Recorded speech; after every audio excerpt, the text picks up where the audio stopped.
నమస్తే అండి. నేను డాక్టర్ బిందు రెడ్డి, సాయిశ్రీ స్పెషాలిటీ హాస్పిటల్, నెల్లూరు. ఈ రోజు పాజిటివ్ రిజల్ట్.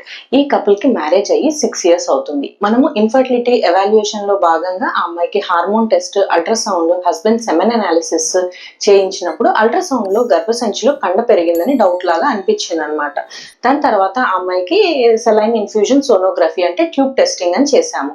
సో ఆ ట్యూబ్ టెస్టింగ్ చేసినప్పుడు ఆ అమ్మాయికి ట్యూబ్స్ 2 పేటెంట్ గానే ఉన్నాయి, కానీ గర్భసంచి లోపల పాలిప్ అంటే కండ పెరిగింది అనమాట. దాన్ని ఎండోమెట్రియల్ పాలిప్ అంటాము. ఈ అమ్మాయికి ఒక ఎండోమెట్రియల్ పాలిప్ ఉంది అని చెప్పేసి ఇచ్చారు. దాని తర్వాత మనం ఏం చేసామంటే హిస్ట్రోస్కోపిక్ పాలిపెక్టమీ అంటే కెమెరాతో చూస్తా ఆ లోపల పెరిగిన కండని రిమూవ్ చేయటం అనమాట. సో హిస్ట్రోస్కోపిక్ పాలిపెక్టమీ చేసిన తర్వాత తనకి ప్రెగ్నెన్సీ కోసం మనం ట్రై చేసాము.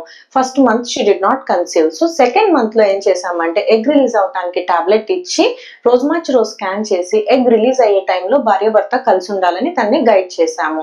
Luckily she conceived. ఆ అమ్మాయి ఫస్ట్ బీటా హెచ్సిజీ రిపోర్ట్ మనం చూసినప్పుడు కూడాను మంచి వాల్యూ వచ్చింది. సో అంటే స్ట్రాంగ్ ప్రెగ్నెన్సీ. దాని తర్వాత స్కాన్ చేసినప్పుడు ఈ రోజు షీఈ్ అరౌండ్ 6 weeks 4 days, మంచిగా హార్ట్ బీట్ అది చక్కగా ఉంది.